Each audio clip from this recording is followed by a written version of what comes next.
Good evening, everyone, and very happy to be here with you this evening.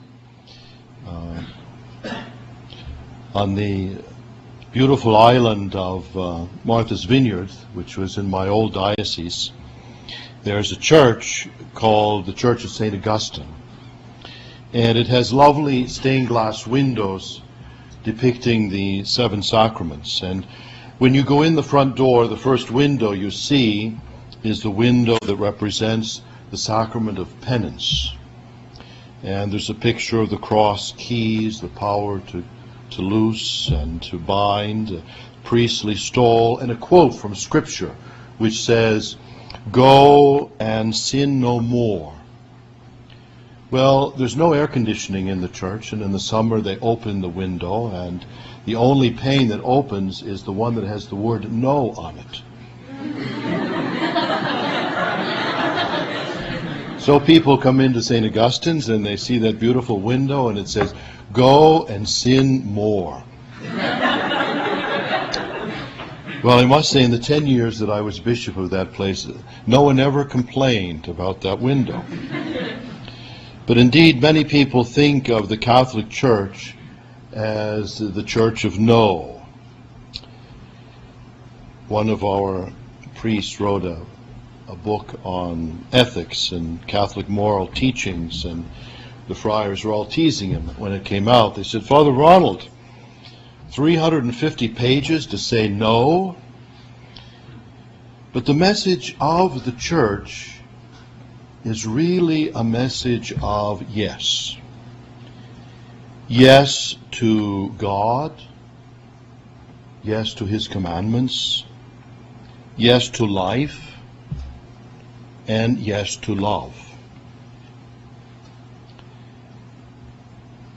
Many people are shocked, disturbed when the Catholic Church doesn't hesitate to proclaim the Ten Commandments as the path that God has given us to lead a human life and a life that leads to fulfillment. Indeed, the Church's positions are often challenging, but they are like the restrictions of parents who love their children and want what is best for them. Many people were very surprised that the Holy Father, for his first encyclical, chose the theme, "God is love." And actually, the Holy Father is simply taking us back to what is most basic about our religion. In this phrase, we discover the Christian image of God, Deus caritas est, and the resulting image of mankind and our destiny. The Holy Father in this encyclical cites the writings of St. John, who says, "We have come to believe in God's love." In these words, the Christian can express the fundamental decision of his life. Being Christian is not the result of an ethical choice or a lofty idea, but the encounter with an event, a person who gives life a new horizon and a decisive direction.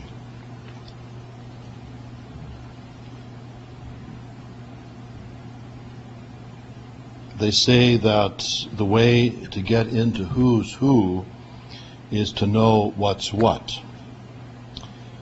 Big ideas have big consequences. Alexander Solzhenitsyn, speaking about his childhood, talks about one of the memories that is seared in his mind.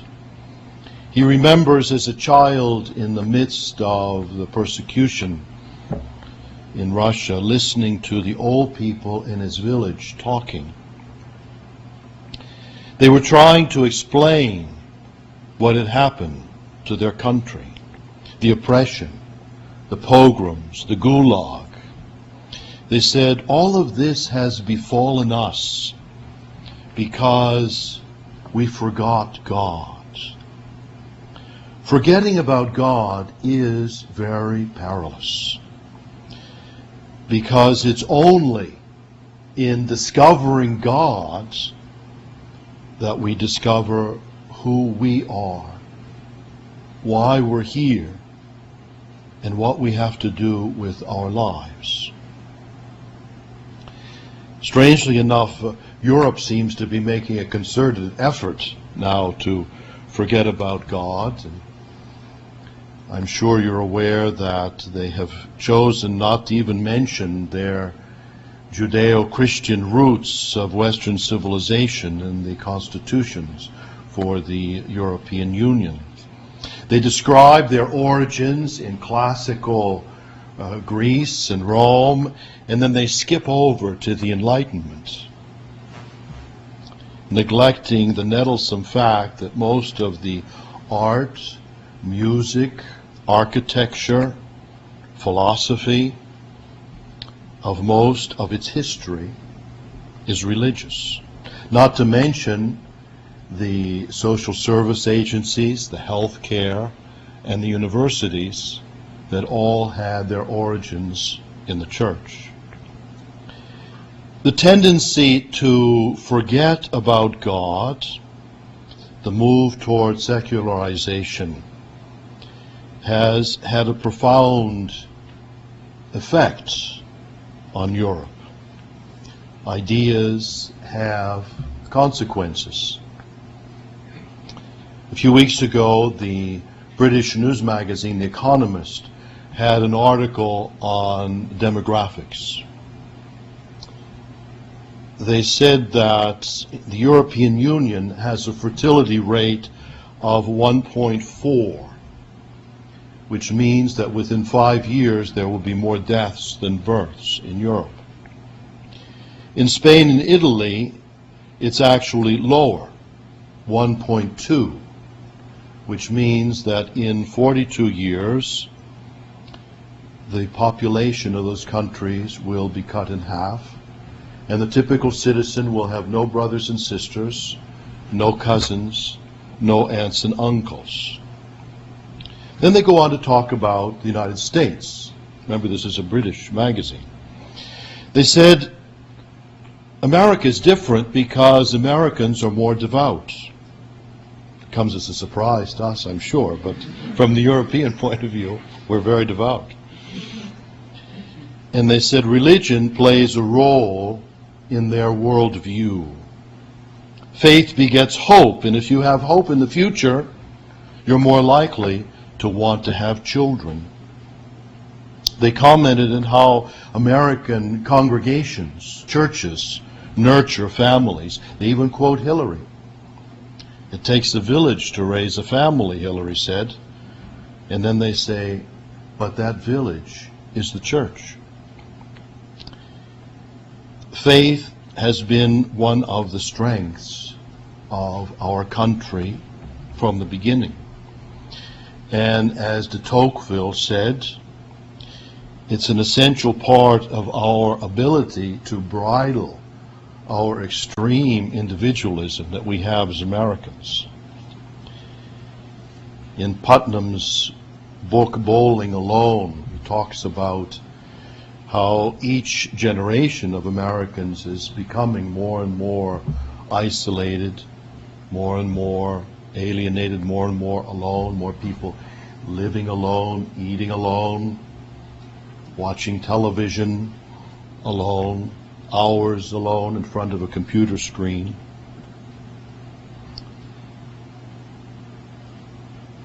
But the church calls us to community, to feel a responsibility for one another. As Catholics, we're always trying to stress that every individual has a vocation, a special call to holiness, and to a role in the history of salvation. And besides that individual vocation, that we're all called to be part of a mission that we share together in the church. It's been 5 years since September the 11th, the terrorist attack on our country. We have lived through the 20th century, the bloodiest and the most violent century in the history of the world. Never were so many people murdered or lost in war. In great part, the violence of the 20th century was due to the atheistic ideologies of Nazism and Marxism, both of which proposed a utopian society that prescinds from God. We were all relieved at the end of the Cold War and the constant threat of nuclear war. You're too young to remember the bomb shelters and the drills and all of those things, but there was a real danger that the Cold War was going to erupt into a war between superpowers. Now the world faces a new challenge: world terrorism. Terrorism once again began in that violent 20th century. It was practiced by the IRA, ETA, the Red Brigade, Sendero Luminoso. Some people would like to use religion today to manipulate political structures and to justify immoral means, grabbing the world's attention by terrorism. But the purpose of religion is really to humanize people, to call them home to humanity, to help us to discover God, to discover His love and His goodness, and knowing God, then we discover who we are, why we're here, and what we have to do with our lives. Dorothy Day, who had been a communist journalism, had a lover, aborted one of her children, had another child out of wedlock, went on to become a Catholic and found the Catholic worker movement. She's been proposed for sainthood in our country. She devoted her whole life to taking care of the sick, the homeless, addicts, and others in the slums of New York and many other big cities. In her biography, she talks about the quest for a better world that began when she was a child in California after an earthquake. The experience made such an impression on her because after the earthquake, everybody went out and they were living in these tents, and everybody was helping each other, sharing their food, their blankets, taking care of the elderly and the sick and the little children. She was so struck by that experience. She was her whole life looking for a way to replicate that, to recapture that sense of community and sharing and the goodness in people's hearts that's so often brought out by a disaster. When I was bishop in the West Indies, we experienced a terrible hurricane. Left many dead and left us without buildings, schools, without electricity, phones, or water for 6 months. But you could see how a disaster like that brought out the best and the worst in people. On September the 11th, we see a crime that was planned in every detail. People who were truly evil in what they were planning. It was a real premeditated act. Their motivation was one of hatred, revenge for wrongs, real or imagined. But at the same time, that tragedy revealed many heroic and generous people, beginning with the firefighters and the rescue workers, people who risked and even lost their lives responding to the tragedy. The amount of money donated by Americans and people from other countries to help the victims and their families was something unprecedented. In our American culture, we are very focused on celebrities, sports figures, movie stars, singers, politicians, billionaires. These celebrities are not always great role models for our young people. Often they're very self-indulgent, materialistic, and self-absorbed individuals. The spectacle of people rushing to ground zero to help, an atmosphere of genuine concern and humanity and empathy, acts of self-sacrifice that we experience as a country, was truly a blessing. It was one of the good effects of those tragic circumstances. We all experienced for a short while what Dorothy Day experienced after that earthquake. People's sense of connectedness to one another, a desire to be helpful. Jesus' incarnation is to reveal to us the face of the loving Father. God so loved the world. Jesus teaches us the great commandment of love. Love of God, love of neighbor. He says that this is what sums up the law and the prophets. It's what our religion is all about. Throughout the Gospels, Jesus is just teaching about love.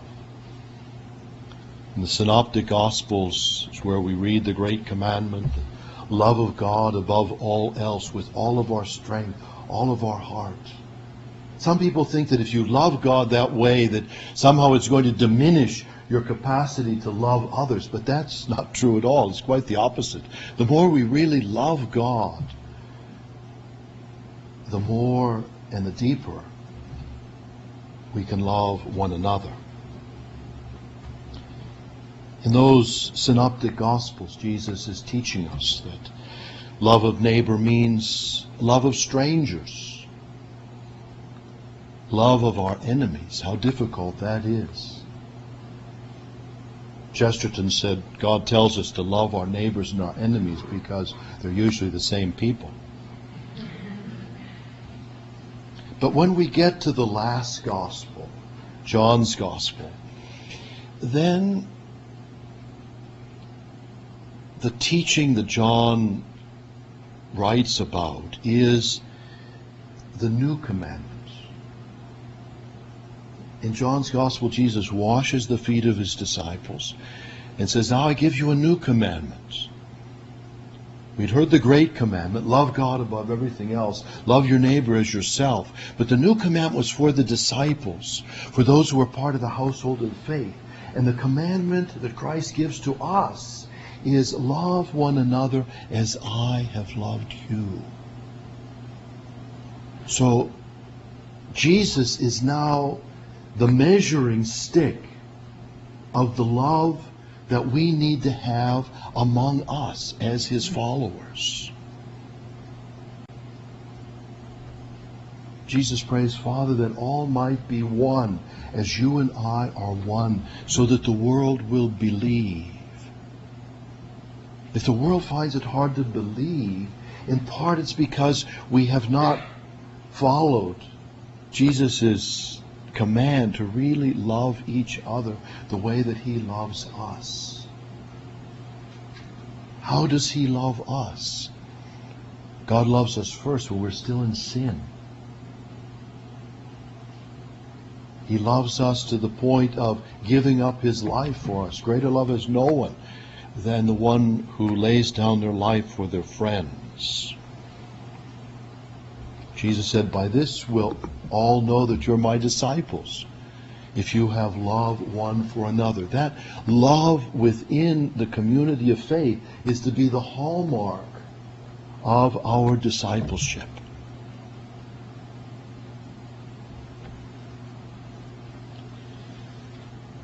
The Holy Father, in one of his books on fellowship and communion in the church, notes that Jesus uses the word brothers and sisters only for the disciples and for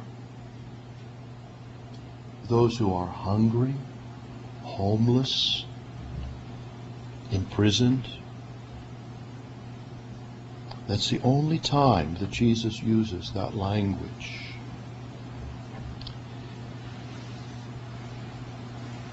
I've always liked the story about Cardinal Spellman. Once he was sitting in his office. The phone rang. It was the intercom. He picked it up. It was the new receptionist sitting in the lobby of the Chancery in New York. She said, Your Eminence, there's a man here in the lobby, and he says he's Jesus Christ. What should I do? The Cardinal said, look busy.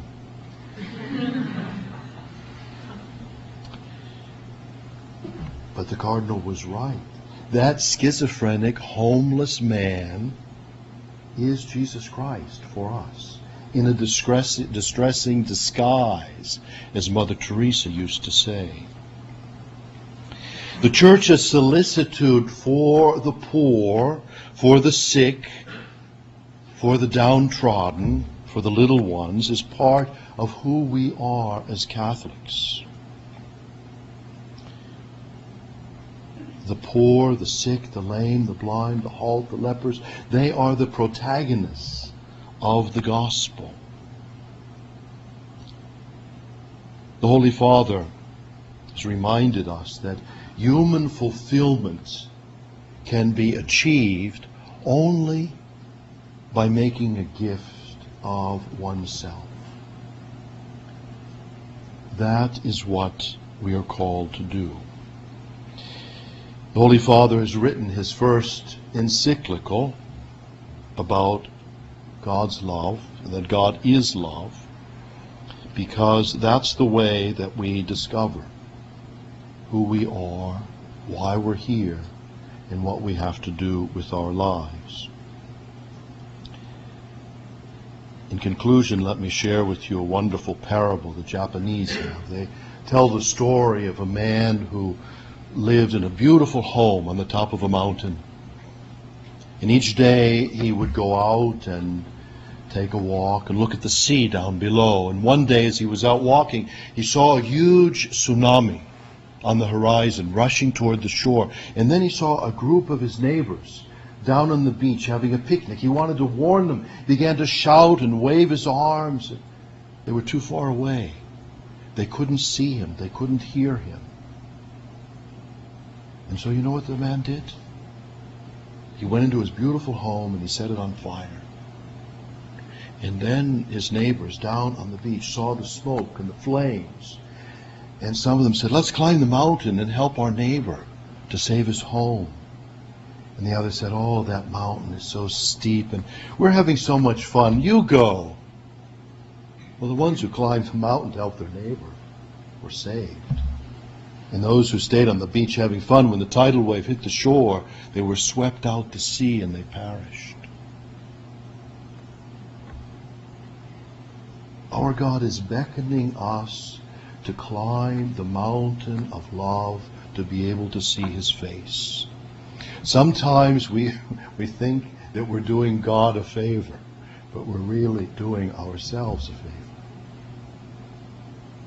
Because human fulfillment does come only if we make a gift of ourselves to God and to others.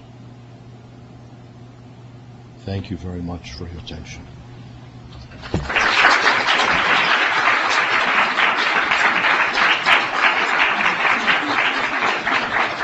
We have about 25 minutes for some questions, for some conversation.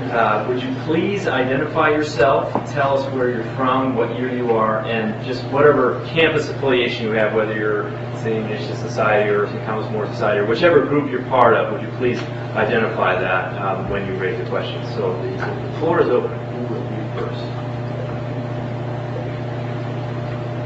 Please.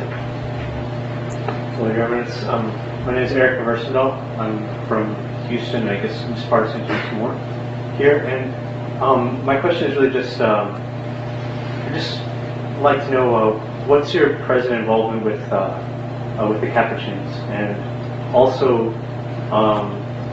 where do you see presently the Franciscan order or suborders like thriving, and with that, what do you think is sort of like, I guess, the essence of Francis's vision that kind of makes their living Christ call? I love these three-part questions.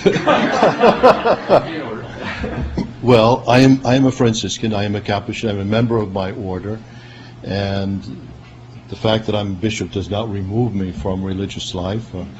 My paycheck, such as it is, goes to the provincial every month, and they consider me one of their brothers.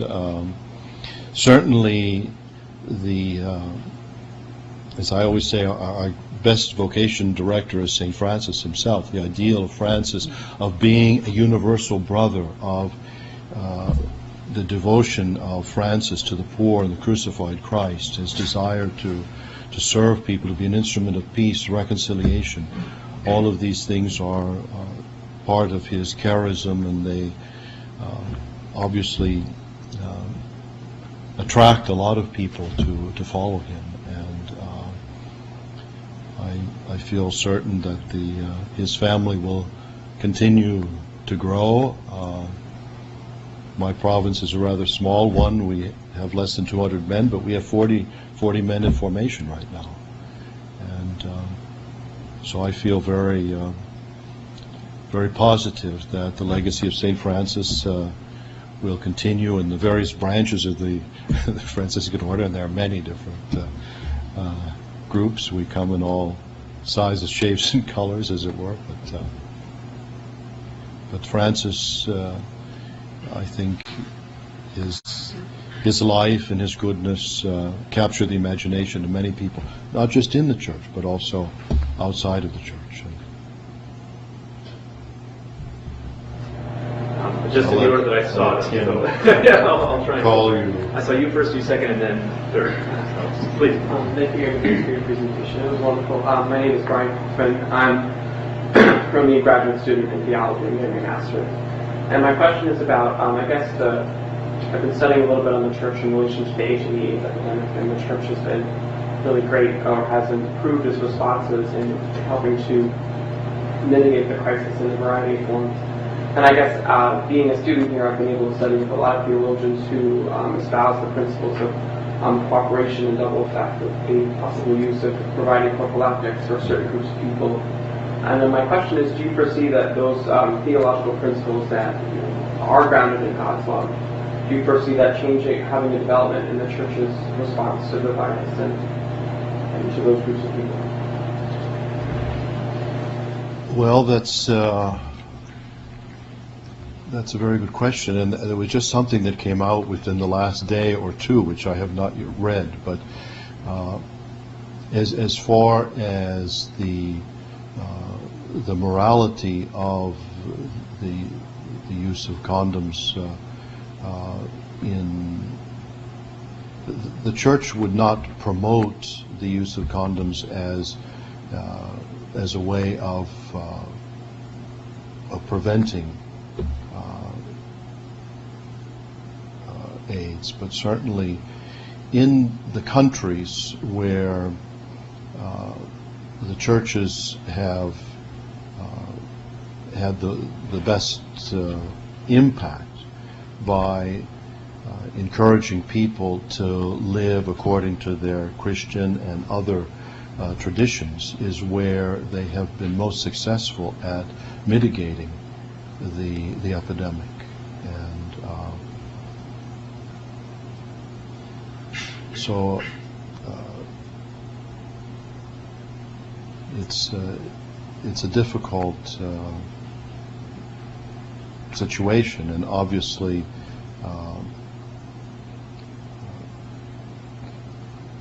when you get into the areas of if someone is infected and is going to have relations and affect someone else, that's that's that is wrong, and the church would certainly discourage them from doing that. But holding out hopes that the places where condoms have been readily available in Africa have not really had the impact that they've had in places where people have been brought on board with living their traditions. And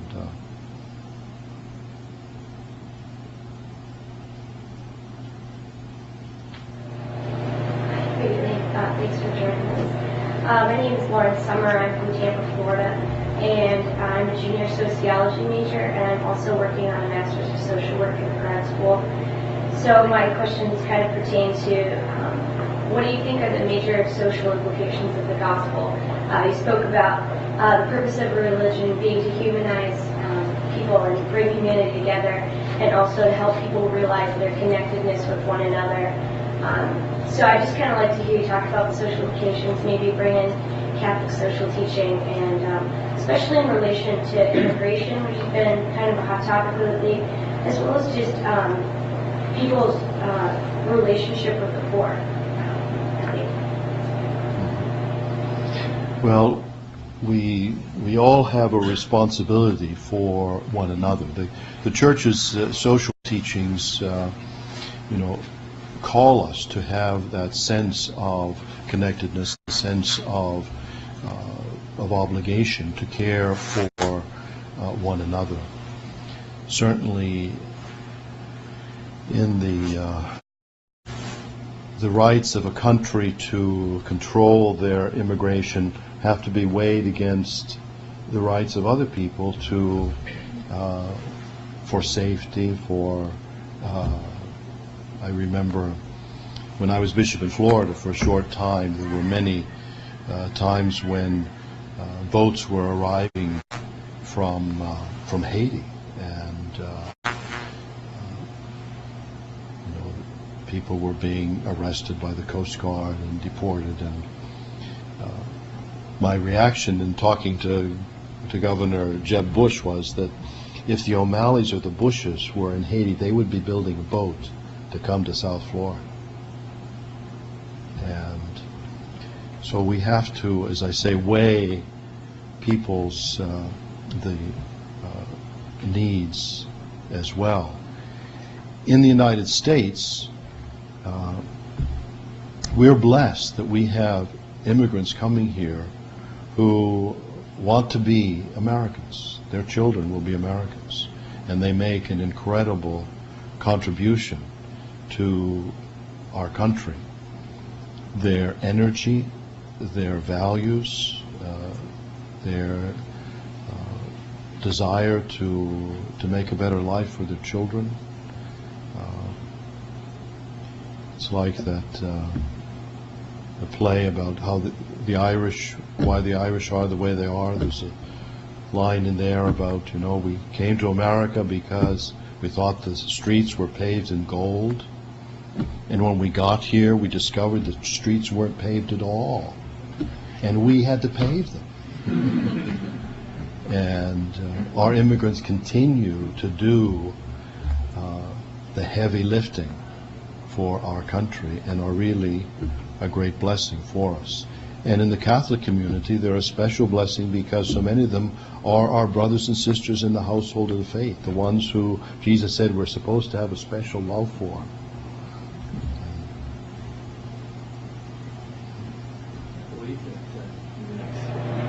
Good evening. My name is Shelley Kimball. and I am affiliated with a lot of different groups here, but I'm originally from Phoenix, Arizona. My question is, I understand that you're involved in the vocational discernment program, and I was wondering, for those of us who aren't called into the religious life, what would you recommend for us to do? I look around the room and I know a lot of us are interested in serving in different ways, but are kind of unsure of how that fits into the church and the development of the church and the body of Christ. Well, as I mentioned, so in passing, I think one of the tasks that we have in the church in passing on the faith is to instill in every Catholic a sense of vocation. That in our baptism, our confirmation, we have a call to holiness, we have a call to service, we have a call to witness. And even our career choices have to be, I think, informed by that desire to serve God and serve the community. Certainly in today's world, too, the vocation to marriage needs to be lifted up. Our culture is not marriage friendly. This year, for the first time, the number of married households is no longer the majority of households in the United States. And that's not a good thing. Fewer and fewer people are getting married. And many people get married without really having a sense of vocation in the marriage. So I think the more we can cultivate that sense of vocation and the fact that we are called to make a gift of ourselves to the Lord, a gift of ourselves to each other, and we do that in our vocation, whether it be to marriage, single life, and the service that we give to others. But I think that's prime. And it's obviously the number of people with the vocation to priesthood and religious life is going to be very small out of the whole. But every single one of us has a calling in life that we must prayerfully discern and generously and courageously embrace in our lives if we're going to make a difference. This one here, and then second, third, and fourth. Please. Hi, guys. Yeah, let's hear it. My name is Joseph Alshin. I'm the secretary of the First Christian Fellowship here at Boston College. And, Can you speak up? Sorry. Can't hear you back. My name is Joseph Alshin. I'm the secretary for the First Christian Fellowship here at Boston College. And I wanted to know, recently the Pope had met with this All Holiness Ecumenical Patriarch about Pope. And I and many Catholics and Greek Orthodox and other Eastern Orthodox Christians thought that was incredible. But I wanted to know, other than, I know that you come to the cathedral in Roxbury for the resurrection services with the sermons of the Focus, and that's great. But in a more public sense, do you think that it's important for church dialogue to exist between the Eastern Orthodox Church and the Catholic Church, especially now in the 21st century, when the church is somewhat, how can I say, decentralized in the eyes of the media? Do you think it's a good idea for that type of dialogue that exists between the Pope and His Holiness Istanbul to also take place, for example, here in the United States? That open public dialogue and show of, how can I say, church love. So similar churches. Well, in today's world, I think that more and more believers of every stripe are going to find commonality in the values and what is important to us versus a very strong secularization of the culture. But certainly with the Orthodox Christians, for the first 1,000 years we were one church. And I would describe the separation between our churches as more an historical accident than a theological crisis.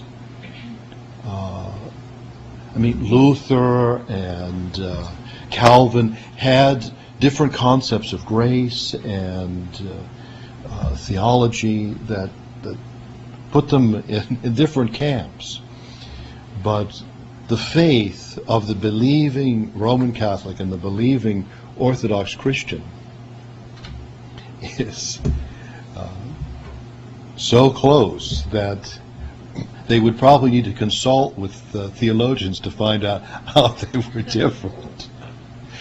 But, I mean, all of the sacraments, the holy orders, the Eucharist, confession, devotion to the Blessed Mother, we share the same fathers of the Church, the same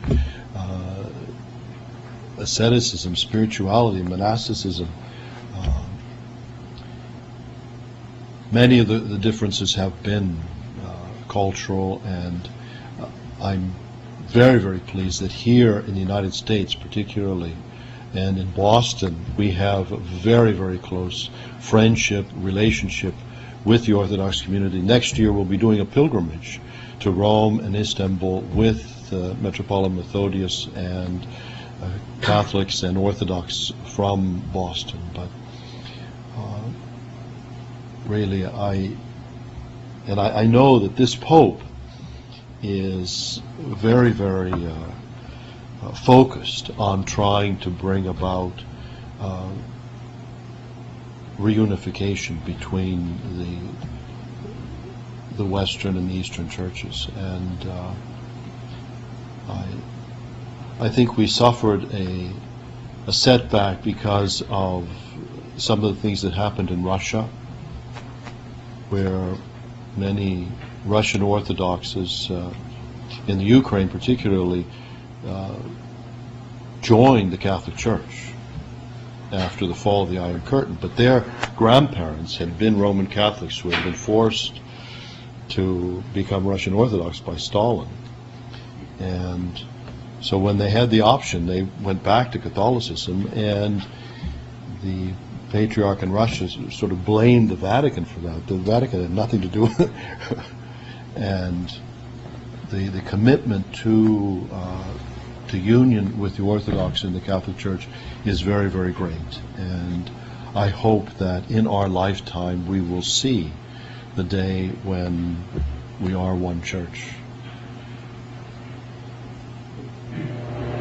Thanks for coming. My name is Matt Carroll. I'm from Sacred Heart Parish in Watsonville. I'm a junior here studying philosophy and English. I guess I'm here with Kira Personalis, a small faith sharing community. My question is about going back to what you had mentioned before about the lowering birth rate and the increased secularization of Europe. And I'm just wondering what you believe or what you think needs to be done in the U.S. to sort of prevent that idea from hopping over the pond like so many others have throughout American history, and to whom that responsibility falls, whether it be the church, the government, or families, to make sure that the religious identity of the American people is not lost the way it seems to be being lost in Europe. Well, I think that it really is up to us.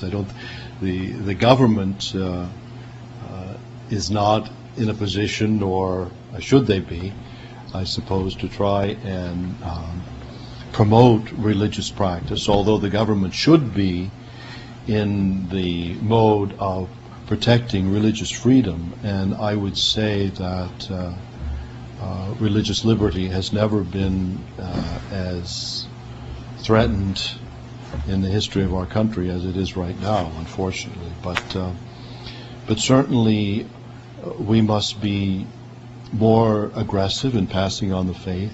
We need to come up with a new apologetics. In the past, we had an apologetics in the church that was very much geared towards answering the questions of the fundamentalist Protestants who were carping on us that, oh, Jesus had brothers and sisters, or the Pope is the Antichrist, or, you know, call no man father, and all these things. We need a new apologetic that addresses the questions that modern people have about morality, about the church, about the faith. And those are the ones that then we need to catechize our young people in. A thing that I find very disturbing in so many of our parishes is that parents seem to be willing to send their children to CCD, but don't bring them to pray together, to worship, to be part of the Eucharist. And so if people really want to be able to pass on the faith, they need to be part of a worshiping community. They need to be people who pray. And our culture is so addicted to entertainment. And so many people come to church to be entertained. And if you're not entertained, then, what are you doing there? I always tell the story about when I was in the seminary, there was an interview in one of the newspapers with Flannery O'Connor, who grew up Catholic in the South where, it was like 1% Catholics or something like that. And they said to her, well, what was it like being a Catholic in the Bible Belt? And she said, when I was growing up, my best friend was this little Baptist girl. And I wanted her to come to Mass with me. I kept on inviting her. And finally, she got permission from her mom. She came to Mass with me. And I was so excited. I couldn't wait till Mass was over to ask her. I said, well, what'd you think? What'd you think? And the little girl said, wow, she said, you Catholics really have something. She said, the sermon was so boring. The music was so awful. And the priest was mumbling in that Latin that nobody could understand. And all those people were there.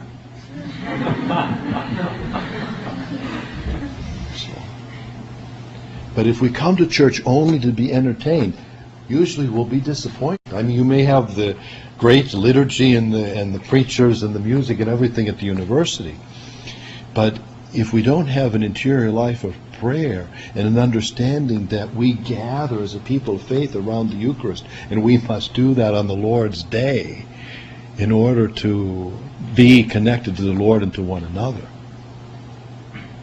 I think the slippage in Mass attendance in the country is one of the most disturbing things, because in an increasingly materialistic culture, if we don't have a prayer life and we don't have the sacramental life, then we're not going to survive in a life of discipleship. It's not going to happen. Hi, my name is Katie Foley. I'm a sophomore. I'm from Minnesota, and I'm... Lake Wobegon? Yeah. The question I have for you, at the beginning of your speech, you talked about how the Catholic Church is seen as a church of no's. And, in society today, there's this perception of the Catholic Church as a restrictive entity, which sometimes exclusionary. How do you see the Church addressing that issue and trying to turn the idea that the Catholic Church is a church of no to one that is of love and, preaching the Testament and where Jesus says anyone can come to the table? Like, how do you see the Church today dealing with that issue? Well, I don't think we're doing a good enough job. The problem is we must be convinced as a people that sometimes because you love, you say no. That if you always say yes, that may be easier, but is that authentic? Is that being faithful? Is that being life-giving in the long run? So, but certainly when we say no, we have to say it with humility. But also have the courage of our convictions. We have time for one more question. You get it. Hi, thank you for joining us. My name is Courtney from Connecticut. I'm a junior theology major here. I'm really interested in the relationship between politics and religion, and I know that you have such a high position in the church. I know that you deal a lot with not just local parishes and things like that, but also get involved with local government. I think you were recently at Brockton, Mass, talking to people about getting some different schools together, and so that it would be stronger for the children, as opposed to having a bunch of separate schools that didn't have this great teaching facility. What do you think about in church in the 21st century about the political and religious spheres working together? Well, in the Catholic Church, we believe that that partnership is good and that we should do it. And our whole history of particularly Catholic charities, our healthcare ministry, all of that has been done in partnership with the public sector. As far as being part of the political dialogue, I think the Catholic Church has a philosophical language and theory of the common good and natural law that allows us to be able to talk about some of these ethical questions without making it, well, if you don't become Catholics or you don't accept infallibility of the Pope, you're going to hell, And I thought it was interesting, too, that this president would appoint 2 Catholics to the Supreme Court.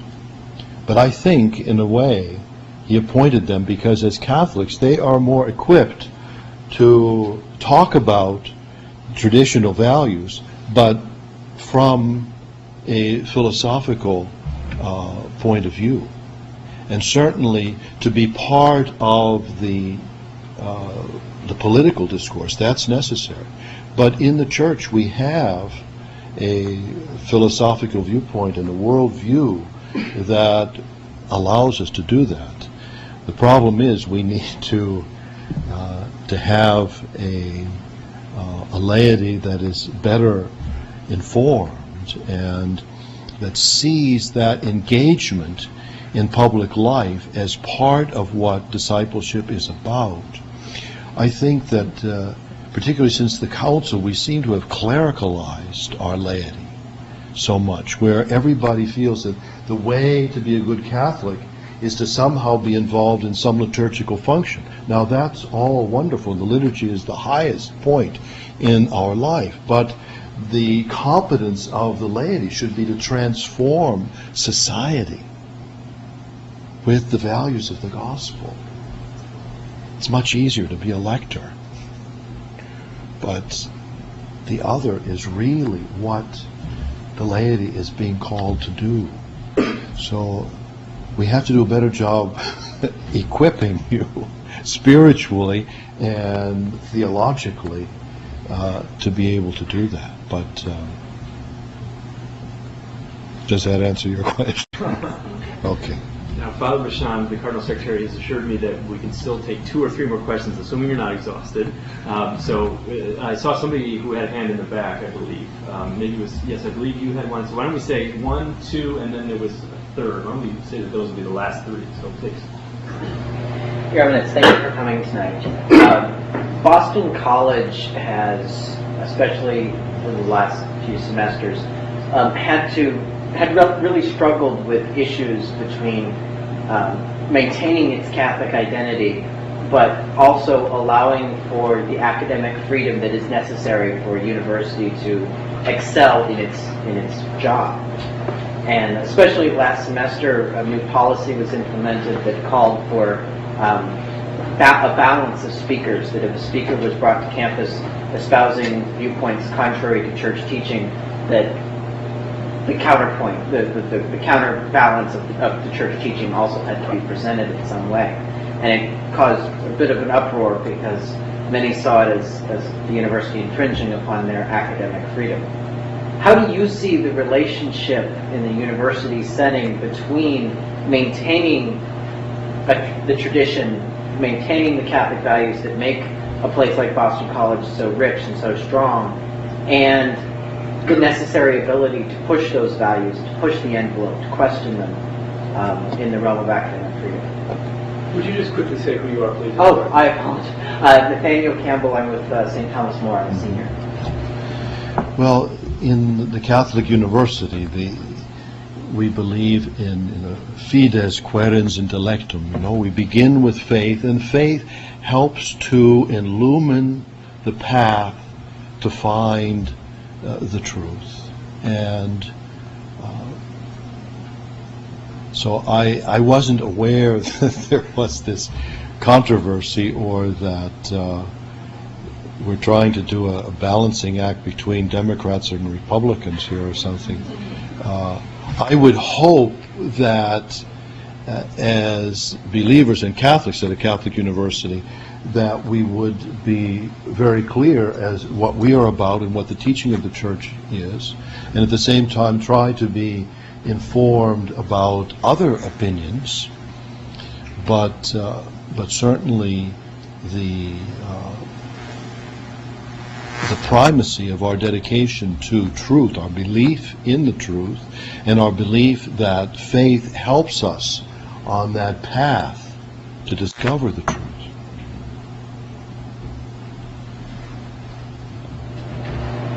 Good evening, Reverend. Thank you for coming. My name is Kelly Donahue. I'm a senior here, finance major, I'm a regular attendee of the traditional Latin Mass at the Holy Trinity in Bend.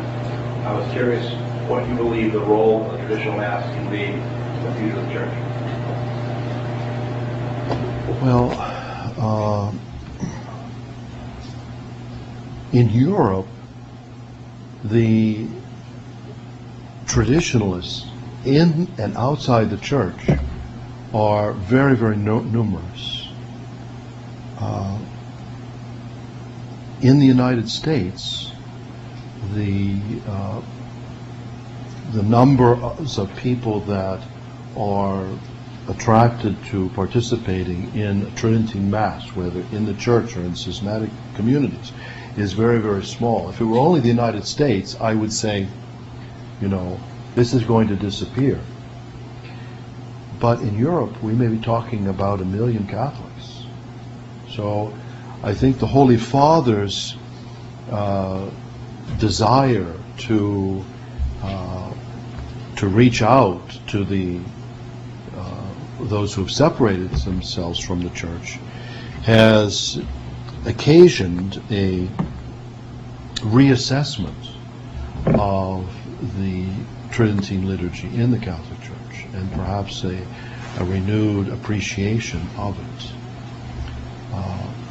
When I was named a Cardinal last year, we had a one-day consistory with the Holy Father the day before the ceremonies, and the whole day, just the Cardinals, the Holy Father, and there were 3 topics, and one of them was about the traditionalists in Europe and how to bring them back into the Church.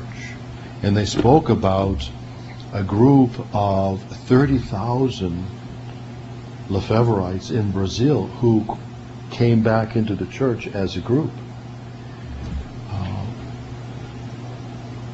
So what the future is going to be, I don't know, but certainly this Holy Father is focused on trying to heal the divisions in Europe, and at the same time to safeguard the desire of Catholics within the Church who have an affection for the Tridentine Mass.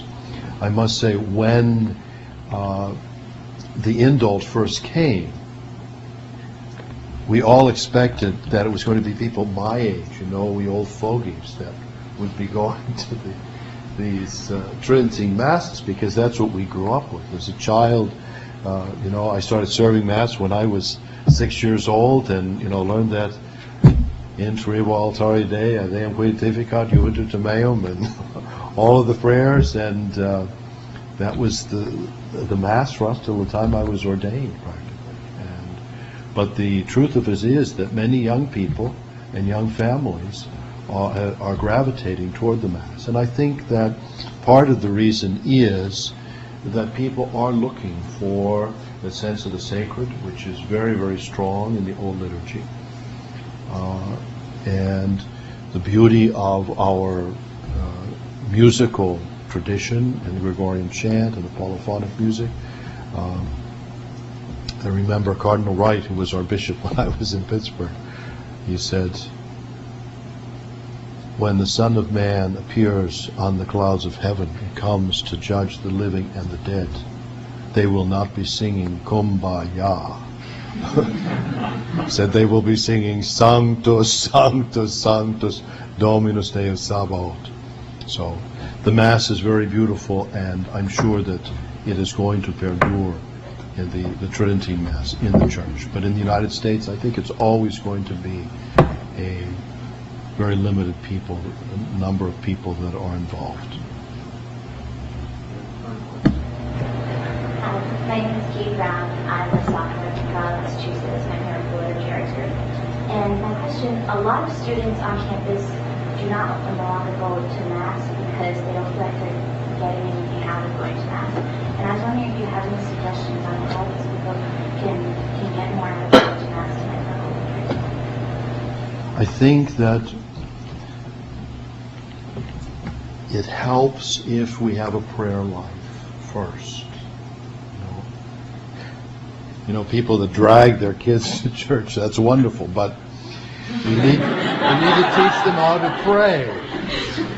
And only if we pray, then the Mass begins to make sense. But as I said, we live in a culture that is so addicted to entertainment, and we've come to see the liturgy as entertainment, and we judge the value of the liturgy as how entertaining it is. But if we have a sense of God and of prayer in our life, then when we come to the liturgy, then we see it through an entirely different way. But helping people to learn how to pray is where we need to start. Because once they pray, then the liturgy will mean something entirely different too. Was that the last question, Tim? I think that was the last I see you all question. these refreshments over. Aren't you going to offer them to anybody? Thank you all for being with us, and thank you to His Eminence for joining us this evening. Please join me.